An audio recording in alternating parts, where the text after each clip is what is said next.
Then, as he went out of the temple, one of his disciples said to him, Teacher, see what manner of stones and what buildings are here. Do you see these great buildings? Not one stone shall be left upon another that shall not be thrown down. Now as he sat on the Mount of Olives opposite the temple, Peter, James, John, and Andrew asked him privately, Tell us, when will these things be? And what will be the sign when all these things will be fulfilled?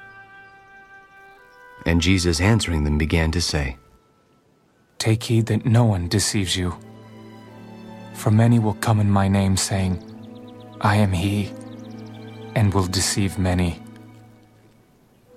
But when you hear of wars and rumors of wars, do not be troubled, for such things must happen, but the end is not yet.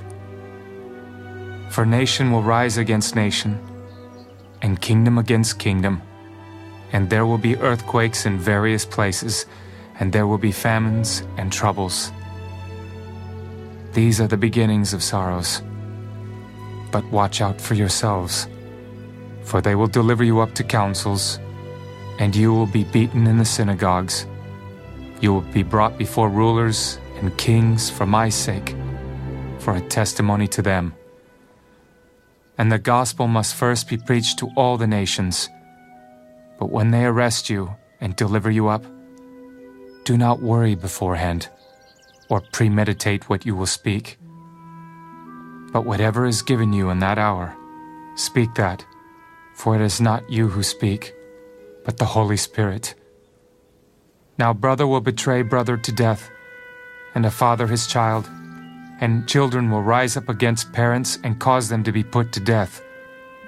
And you will be hated by all for my name's sake. But he who endures to the end shall be saved. So when you see the abomination of desolation spoken of by Daniel the prophet, standing where it ought not, then let those who are in Judea flee to the mountains. Let him who is on the housetop not go down into the house, nor enter to take anything out of his house. And let him who is in the field not go back to get his clothes. But woe to those who are pregnant, and to those who are nursing babies in those days. And pray that your flight may not be in winter. For in those days there will be tribulation, such as has not been since the beginning of the creation which God created until this time, nor ever shall be. And unless the Lord had shortened those days, no flesh would be saved.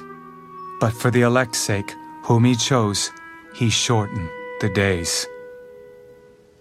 Then if anyone says to you, Look, here is the Christ, or Look, he is there, do not believe it.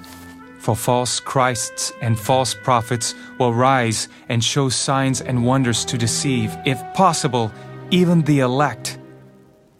But take heed. See, I have told you all things beforehand.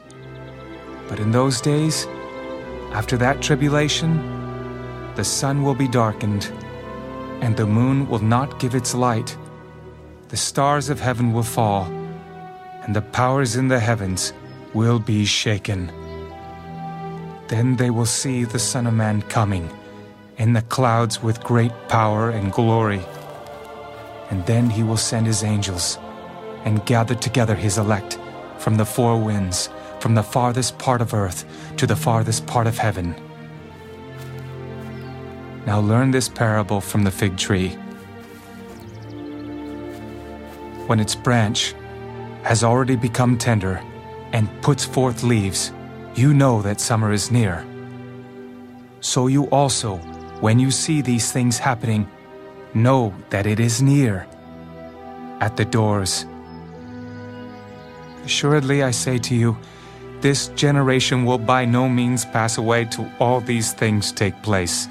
Heaven and earth will pass away, but my words will by no means pass away. But of that day and hour, no one knows, not even the angels in heaven, nor the Son, but only the Father. Take heed, watch, and pray, for you do not know when the time is. It is like a man going to a far country, who left his house and gave authority to his servants, and to each his work, and commanded the doorkeeper to watch. Watch, therefore, for you do not know when the master of the house is coming, in the evening, at midnight, at the crowing of the rooster, or in the morning, lest, coming suddenly, he find you sleeping. And what I say to you, I say to all. Watch.